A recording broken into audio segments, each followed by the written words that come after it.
So guys, ito naman yung ating small room pero big spacious na pwede tumulog dito ang I think 5 or 6 person. So isa dito, and dito sa queen size is yung pwede diyang tatlo kung may bata at saka anak kayo or for the couple to guys. Kasi queen size naman siya. And dito pwede din yung mga mag sleepover, ayan. Pwede din diyan. So dito pwede din kung medyo pitit yung ating bisita. So ayan, pwede sila diyang humiga. And meron namang electric pa na maliit. And then meron naman tayong malaking fan na kasya naman talagang sakupin yung lamig dito sa higaan tsaka dito sa baba. So ayan, kasi malamig naman kasi may electric fan. Ay, itong electric fan na to hindi na gumagana kasi nag-stack up siya. So may aircon. So ito guys, yung PVC na yan, sinadya ko talaga kasi dito sa amin is tag-ulan, dito ako nagsasampay.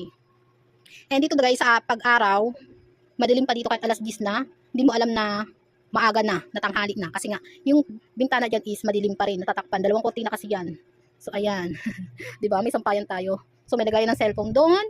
And may lagayan din ng cellphone dito kapag matutulog. Kasi wag itabi sa pagtulog kasi yung radiation. And dito is lagayan din naman ng mga sampayan. So konting ayos-ayos lang yan. Dito is mga bag. So ayan, makaayos naman siya, naka-arrange. So mga bag yung nandyan.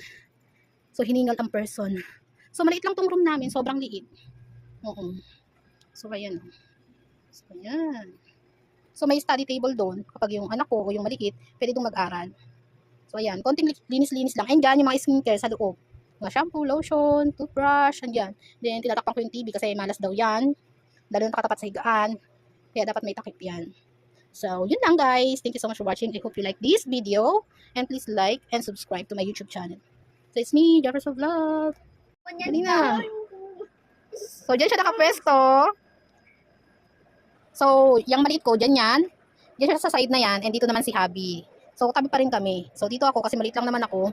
So, ganyan naman yung aking space. So, silang dalawa dyan, aalog-alog sila sa queen size na bed. And dito, ayan, pwede din kumupo, humiga, kung ano, tumuwad. Kung ano gusto yung gawin. So, ayan. And meron tayong mga paupuan din dito. Oh. This is, ating slide. Ayan, pwede din upuan. So, ayan. Sa aking tapat na taas, paa pa nakahiga. And then lang din naman yung ating pinto. Diba? Napakaliit, pero mukhang malaki yung ating, So, ayan. Dahil gabi na, nag-ayos na kami ng aming higaan. And dito ako sa aking yellow bed. So, dito lang ako sa aking maliit na higaan. So, ayan. Diba? Kahit maliit yung kwarto nyo, pag malinis, parang ang sarap-sarap matulog. Tsaka ang himbing ng tulog, diba? So, diba? And ito yung aking kumot. And ito din naman yung ating palong sopa. So, para-paraan lang tayo guys. Para-paraan lang yung ating mga setup.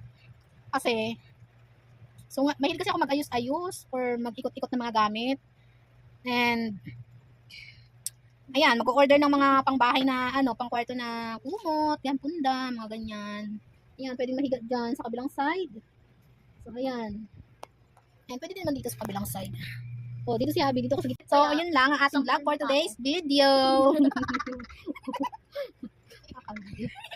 Dahil malakas ang ulan, sobrang lakas. Pero dito sa loob ng kwarto, hindi nyo mararamdaman. Sakit. So, ayan ang aming higaan. So, ganyan lang kasimple. Napakasimple yung ating room tour.